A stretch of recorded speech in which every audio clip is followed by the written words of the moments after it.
which I coined the term crop circles right back in the 80s. On my way to an office, a regular daily job, which was a principal officer in regional government in Great Britain. After a number of years after discovering the circles in the field there, which had no tracks in and no tracks out when I first discovered them, I was asked, after compiling a lot of data, to advise Queen Elizabeth in the British royal family, and who is the head of state, and the Under-Secretary of State for the Cabinet under the Margaret Thatcher government, advising them over a number of years with reports, technical and scientific reports, on the crop markings, now known as crop circles, a new term incidentally now in the English dictionary. And what I realized fairly early on was, after we established something real was going on, was that there was a phenomenon which was new to us, it would seem, and that was leading us to something else more profound.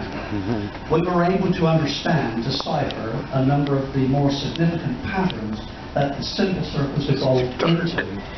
We realized that this was going somewhere, and I foresaw myself a period of limited, short period of chaos, which was going to transition from a number of coupled society and scientific trend lines on our planet to a much more, to a profound involvement.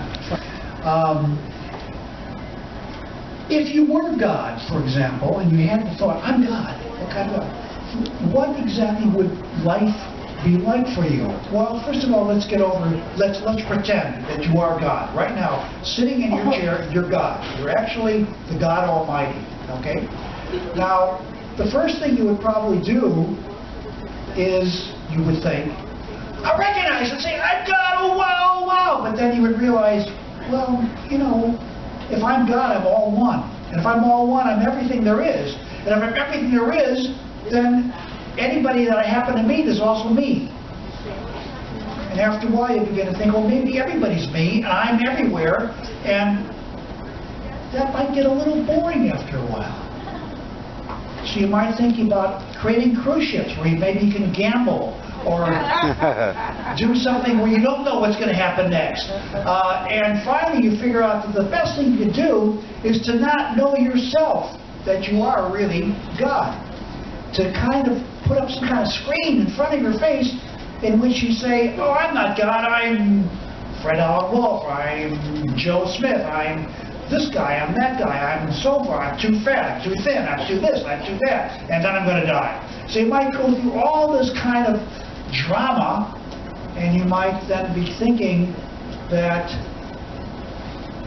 I'm never going to discover who I am. And then you find out that that's exactly what God has done. Put up a veil in which God doesn't recognize who God is. And each of us is that presence without recognizing that I am that presence. And that's exactly what all the spiritual teachers have been teaching. What I'm going to do with you in the workshop, I'm going to turn it over to the next guy right away.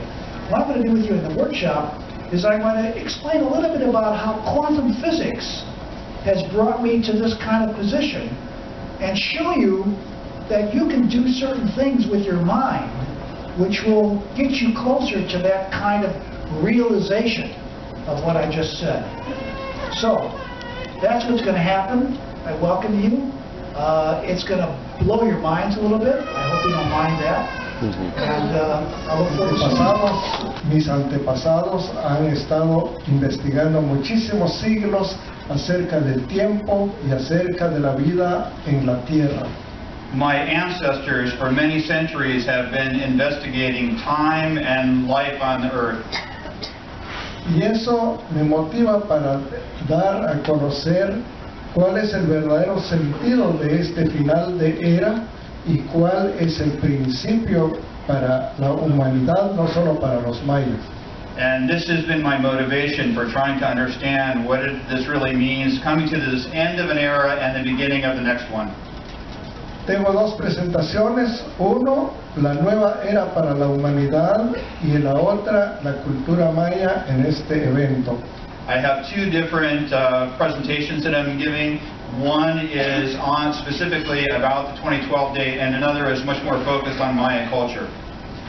Me siento muy honrado de estar entre personas expertas y de mucho conocimiento como ustedes sobre este tema. I feel very honored to be among so many people who have so much expertise on this field. Para mí es una oportunidad de engrandecerme mi espíritu el estar en contacto con personas como ustedes. It makes my spirit feel bigger being around people like yourselves. Michael Cremo. I'll be giving two talks on the cruise. The first one relates to the concept of cyclical time in ancient India as it relates to human history. The Mayan people had a cyclical concept of time, and one of the reasons why we're all here on this cruise is one of those cycles is coming to an end this month. However, their cycles repeat again and again and again, and this is a feature of many cyclical concepts of time. So I'm going to be talking more specifically about the cyclical concept of time from the ancient Sanskrit writings of India and how those cycles encompass millions and millions and millions of years. And according to these ancient wisdom traditions, humans have been present throughout those vast periods of time. Now, modern science says humans like us have only been present for less than 200,000 years.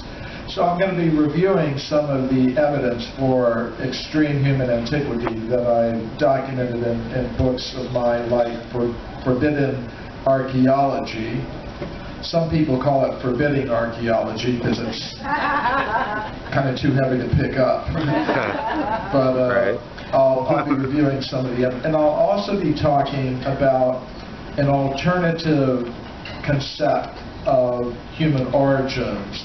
Today, most scientists think we're just machines made of molecules, but many of the ancient peoples, the Mayan people, the ancient people of India, Australian Aboriginal people, Native American peoples, believe that we are ultimately spiritual beings. In other words, we haven't evolved up from matter. We've devolved. We've come down from spirit. We're meant to return to that level. So I'll also be talking about that in the first talk that I'm presenting tomorrow morning. I'll be reviewing some of the things that I talk about in my book, Human Devolution. And then on Friday, I'll be talking about a different topic. Again, it relates to the idea that we find in many of the ancient wisdom traditions that we're part of a whole cosmic hierarchy of beings, and that we've been visited by beings from these higher levels who have their own technologies a little bit different than our technologies. So on Friday I'll be talking about accounts of spacecraft in the text of ancient India. And throughout the conference, my books will be available here, including my most recent book, My Science, My Religion, which is a collection of 24 papers that I presented on these topics at major international scientific conferences.